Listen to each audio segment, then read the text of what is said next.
Hello students, चलो हम लोग की थर्मोडायनेमिक्स वाली एक्सरसाइज जो केमिस्ट्री की है इसकी एक्सरसाइज कर लेते हैं। तो पहला क्वेश्चन है choose the correct answers. A thermodynamic state function is a quantity. तो मैंने स्टेट फंक्शन के बारे में एक बात बताई थी कि ये पाथ इंडिपेंडेंट होता है,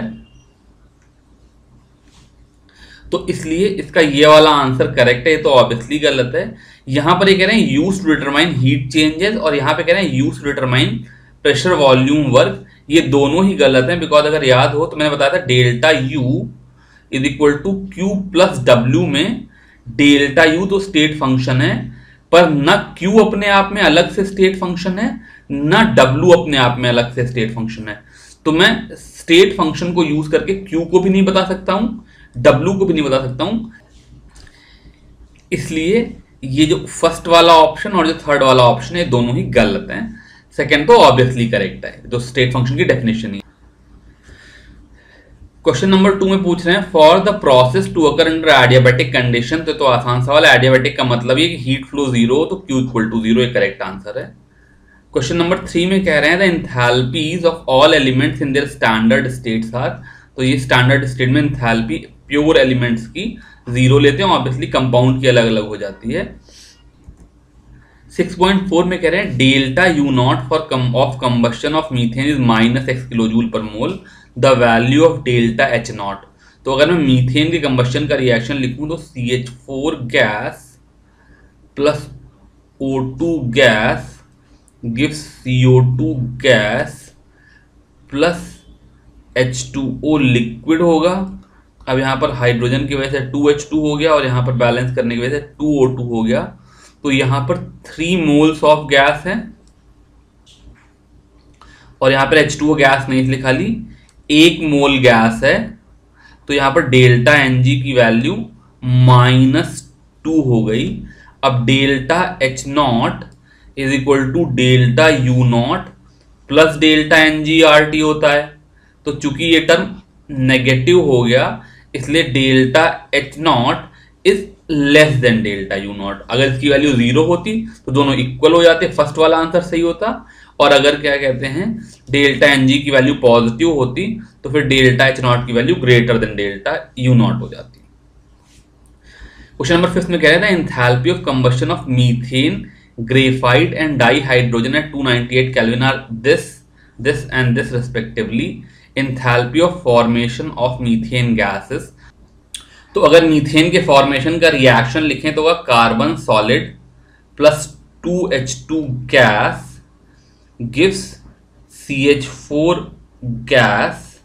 तो मैंने सिखाया था कि किसी भी रिएक्शन का अगर मुझे डेल्टा H नॉट लिखना हो, जिसका इस रिएक्शन का एंथैल्पी ऑफ रिएक्शन होगी वो एंथैल्पी ऑफ फॉर्मेशन ही हो जाएगी। तो डेल्टा H ऑफ रिएक्शन या delta H not of reaction जो था वो summation of enthalpy of combustion of reactant minus summation of enthalpy of combustion of product होता है।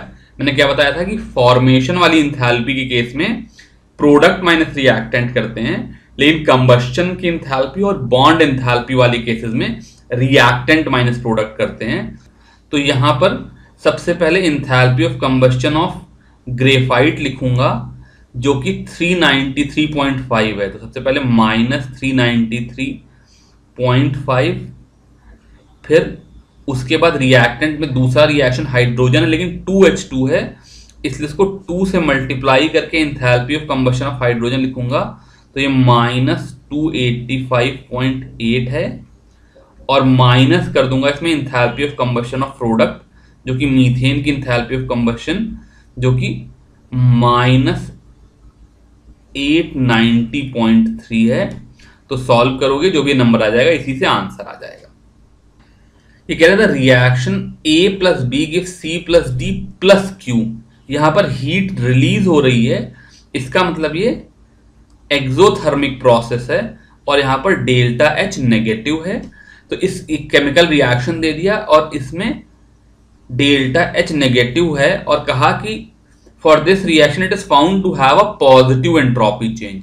तो डेल्टा S पॉजिटिव है।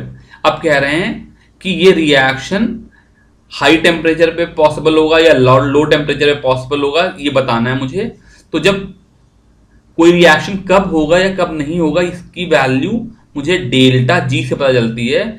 डेल्टा जी, जिसको मैं delta H minus T delta S लिखता हूं, this thing should be less than zero for spontaneity, यानी कि रिएक्शन पॉसिबल हो, इसके लिए डेल्टा एच की वैल्यू लेस देन जीरो होनी चाहिए। तो यहां पर डेल्टा एच तो नेगेटिव है और डेल्टा एस पॉजिटिव है, इसलिए ये वाला जो term minus T delta S है ये भी नेगेटिव है। तो इन दोनों का सम हमेशा ही नेगेटिव होगा।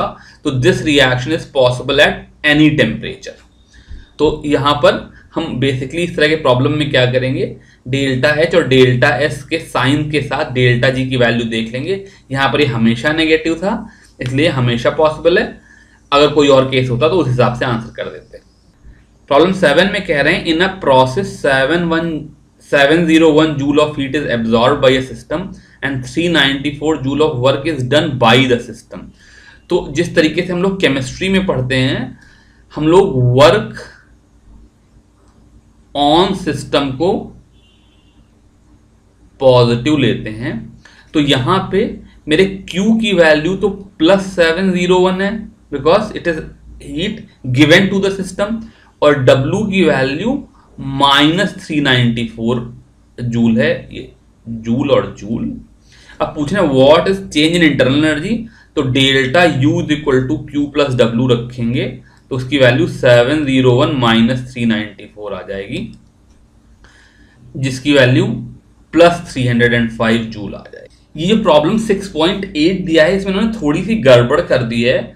इन्होंने लिखा है कि the reaction of cyanamide NH2CN solid with dioxygen was carried out in bomb calorimeter and delta U was found to be -742.7 kilojoule per mole at 298 kelvin. Calculate the enthalpy change for the reaction. तो यहाँ पे delta H is equal to delta U plus delta NGRT लगाना है, जो कोई दिक्कत नहीं है। यहाँ पर उन्होंने गड़बड़ी क्या कर दी है कि जब यहाँ पर साइनामाइड दिया है तो सॉलिड दिया है, यहाँ रिएक्शन में इसको गैस कर दिया है, मोस्ट प्रोबेबली ये भी सॉलिड होगा। अगर मैं इस चीज के साथ देखूं तो यहाँ पर 1.5 मोल्स ऑफ गैसेस हैं। ये तो गैस है नहीं, खाली ये 3/2 O2 यानी कि 1.5 मोल गैसेस हैं, और यहाँ पर 2 मोल गैसेस हैं। तो इसका मतलब डेल्टा Ng की वैल्यू 2 - 1.5 0.5 हो जाएगी। तो इसकी वैल्यू हो जाएगी -742.7 किलोजूल में है, इसलिए इसको फिर मैं किलोजूल में रहने देता हूं, और प्लस 0.5 इंटू 8.314 इंटू 298, और ये वाला टर्म जो है ये अभी जूल में है, इसलिए इसके साथ इंटू 10⁻³ मल्टीप्लाई कर देंगे, ऐड करके आंसर निकाल लें। 6.9 में कह रहे हैं, calculate the number of kilojoules of heat necessary to raise the temperature of 60 gram of aluminium from 35 degree Celsius to 55 degree Celsius. Molar heat capacity of aluminium is 24 joule per mole per kelvin. तो यहाँ पर जो कि इन्होंने molar heat capacity दे दी, इसलिए मैं Q is equal to N CM delta T लगा सकता हूं। N जो होगा number of moles, CM molar heat capacity, और डेल्टा T टेम्परेचर डिफरेंस। तो अगर मेरे पास 60 ग्राम ऑफ एल्यूमिनियम है तो एल्यूमिनियम का मोलर मास 27 होता है। तो ये 60/27 मोल्स हो गए, इंटू 24 हो गया, और इंटू 20 डिग्री सेल्सियस का ये डेल्टा T 35 से 55 जाने में। तो ये तुम्हारी हीट आ गई, ये जूल में आई, क्योंकि यहाँ पे किलो जूल में पूछ रहे हैं, इसलिए मैं इस पूरे नंबर को 10⁻³ से और मल्टीप्लाई कर दूंगा, आंसर आ जाएगा। क्वेश्चन नंबर 10 में कह रहे हैं, calculate the enthalpy change on freezing of 1 mole of water at 10 degree Celsius to ice at, ये मिस प्रिंटिंग है, -10 डिग्री सेल्सियस। ये फ्यूजन की डेल्टा एच जो है ये 6.03 kilojoule per mole eight 0 degree Celsius है।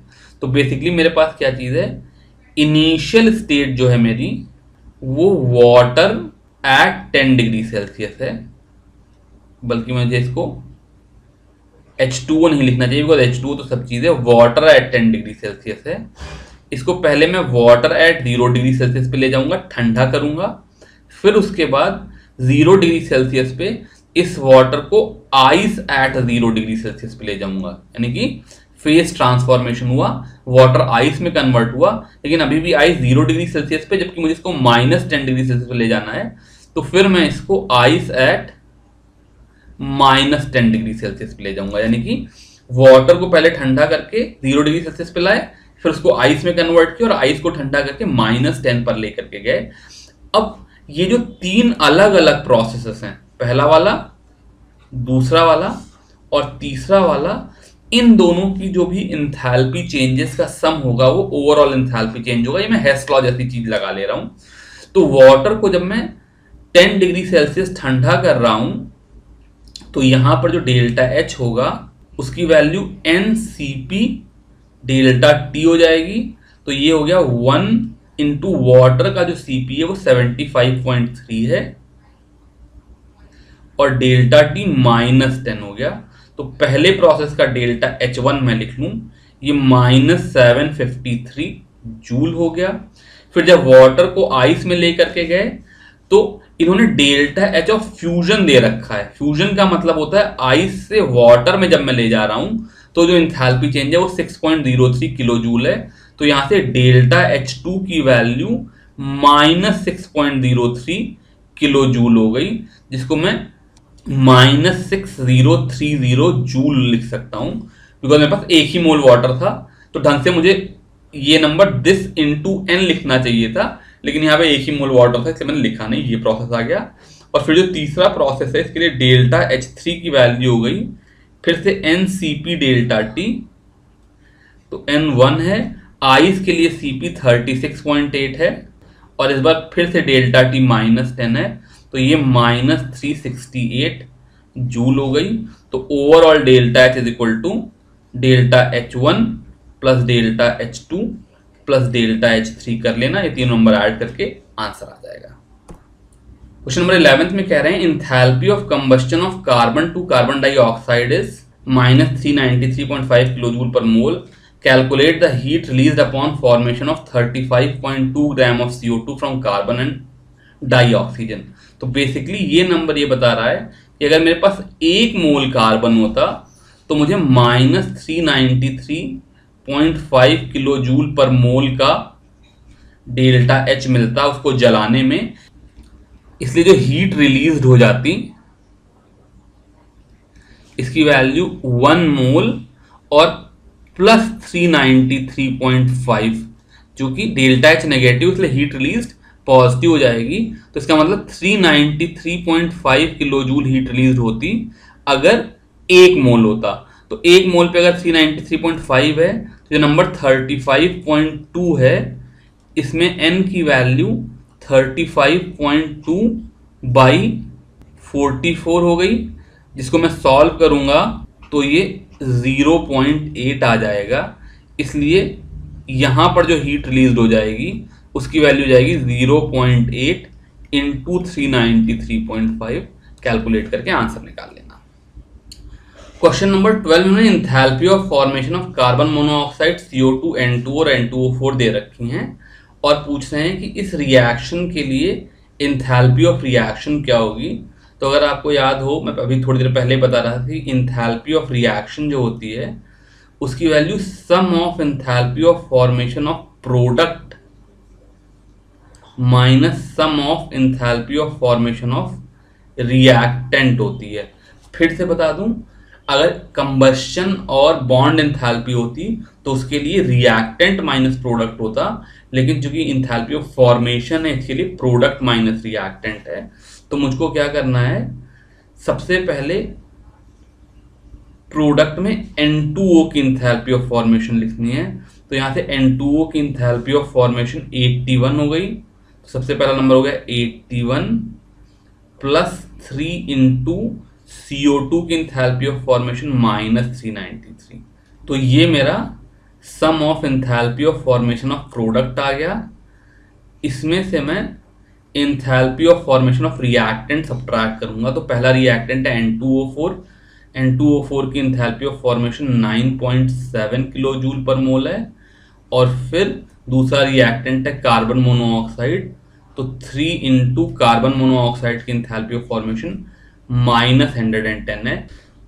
तो इस तरीके से मैंने प्रोडक्ट में से रिएक्टेंट की इंथैल्पी सब्ट्रैक्ट कर दी, ये इंथैल्पी ऑफ रिएक्शन आ जाएगी। प्रॉब्लम 13 में कह रहे हैं nitrogen plus 3 hydrogen gives 2 ammonia का enthalpy of reaction -92.4 kilojoule per mole है। What is standard enthalpy of formation of ammonia gas. जब मैं इंथैल्पी ऑफ फॉर्मेशन पढ़ा रहा था तो मैंने एक बात बताई थी कि इंथैल्पी ऑफ फॉर्मेशन का मतलब है enthalpy of formation of 1 mole of substance. तो यहाँ पर चूंकि 2 मोल ऑफ अमोनिया बन रहे हैं इसलिए ये इंथैल्पी ऑफ फॉर्मेशन नहीं है। तो मैं इसको 1 मोल अमोनिया लाने के लिए पूरी इक्वेशन को हाफ से डिवाइड कर दूंगा। तो ये जो रिएक्शन है half N2 plus 3/2H2 gas लिखना चाहिए पर मैं लिख नहीं रहा हूं, गिव्स अमोनिया गैस। इसका जो डेल्टा H0 होगा वो enthalpy of formation of ammonia होगा। अब मैंने थर्मोकेमिकल इक्वेशन वाले कंसेप्ट में बताया था कि जब मैं इक्वेशंस को किसी कांस्टेंट से मल्टीप्लाई या डिवाइड करता हूं तो डेल्टा H0 भी उसी कांस्टेंट से मल्टीप्लाई या डिवाइड हो जाती है। तो मैं 92.4 को जब 2 से डिवाइड करूंगा तो ये -46.2 किलो जूल पर मोल आ जाएगी और यही enthalpy of formation of ammonia है। अब देखो इस प्रॉब्लम में उन्होंने क्या कहा, calculate standard enthalpy of formation of CH3OH liquid, यानी कि कार्बन सॉलिड, 4 हाइड्रोजन है इसलिए 2H2 गैस प्लस 1 ऑक्सीजन इसलिए half O2 gas giving CH3OH liquid. इस रिएक्शन का एंथैल्पी ऑफ रिएक्शन निकालनी है। अब यहां पर उन्होंने जो रिएक्शंस दिए उसमें एक कोई डेल्टा HR लिख दिया, एक डेल्टा HC लिख दिया, यानी कंबस्टन, और एक एंथैल्पी ऑफ फॉर्मेशन लिख दिया। लेकिन अगर ध्यान से देखो तो जो पहला वाला रिएक्शन है ये कोई रिएक्शन नहीं बट ये कंबस्टन ऑफ CH3OH है। ऐसा दूसरा वाला तो लिखा ही एंथैल्पी ऑफ कंबस्टन है, और ये कंबस्टन ऑफ ग्रेफाइट है या कार्बन है। और जो तीसरी रिएक्शन है इसको enthalpy of formation of water उन्होंने लिखा जरूर है पर ये कंबस्टन ऑफ H2 है। तो ये तीनों डेटा दिए हैं, इन्होंने एंथैल्पी ऑफ कंबस्टन के ही डेटा दिए हैं लेकिन उसको थोड़ा सा ट्वीक कर दिया है। तो इस रिएक्शन के लिए जो डेल्टा H0 ऑफ रिएक्शन होगा वो sum of enthalpy of combustion of reactant minus sum of enthalpy of combustion of product हो जाएगा। कंबस्टन ऑफ और बॉन्ड एनर्जी के लिए रिएक्टेंट माइनस प्रोडक्ट, फॉर्मेशन के लिए प्रोडक्ट माइनस रिएक्टेंट। बार बार बोल दे रहा हूं, इसमें हमेशा बच्चे गलती करते हैं। तो रिएक्टेंट में एक तो कार्बन की एंथैल्पी चाहिए, तो यहां पर मैं कार्बन के लिए यहां पर -393 डाल देता हूं। फिर हाइड्रोजन के जो कि 2 मॉलिक्यूल हैं इसलिए ट्वाइस ऑफ -286 डाल देता हूं। और ऑक्सीजन का कंबस्टन नहीं हो सकता इसलिए इसको ऐड नहीं करेंगे। तो ये वाला जो साइड है ये मेरा रिएक्टेंट वाला साइड हो गया। Minus enthalpy of combustion of product में तो एक ही चीज है और यहाँ पर -726 आ जाएगा। ये मेरा प्रोडक्ट हो जाएगा। सॉल्व करके आंसर निकाल लेना, यही आंसर आ जाएगा। प्रॉब्लम 15 में कह रहे हैं calculate the enthalpy change for the process CCl4 gas giving carbon gas plus 4 chlorine gas and calculate bond enthalpy of CCl in CCl4 gas. तो बेसिकली पहले मुझे इसका डेल्टा H निकालना है और चूंकि इस प्रोसेस में 4 CCl बॉन्ड हो रहे हैं इसलिए इसका जो आंसर हो जाएगा वो डेल्टा H/4 हो जाएगा। तो मैं पहला वाला काम करता हूं, फिर उसके बाद दूसरा वाला काम तो डिवाइडेड बाई 4 ही करना है। तो मेरा जो डिजायर्ड इक्वेशन है, वो इक्वेशन है CCl4 gas gives carbon gas plus 4Cl gas. और इस इक्वेशन तक पहुंचने के लिए इन्होंने बहुत ढेर सारी इंफॉर्मेशन दे रखी है। तो हम क्या करेंगे, उन सारी इक्वेशन को लिख लेते हैं, फिर देख लेंगे कि उनको किस कांस्टेंट से मल्टीप्लाई या डिवाइड करें और ऐड और सब्ट्रैक्ट कैसे करें कि मेरी ये वाली इक्वेशन आ जाए। तो पहले लिख लेते हैं, फिर कैसे करेंगे बताता हूं। इन्होंने गिवन है enthalpy of vaporisation of CCl4, यानी कि CCl4 liquid gives CCl4 gas, ये मेरी इक्वेशन 1 है। इसकी डेल्टा एच मैं नहीं लिख रहा हूं, आप बाद में लिख लेना। दूसरी चीज है enthalpy of formation of CCl4, यानी कि C solid plus 2 chlorine gas gives CCl4 liquid. ये मेरी इक्वेशन नंबर 2 है, इसकी डेल्टा एच तुमको पता है।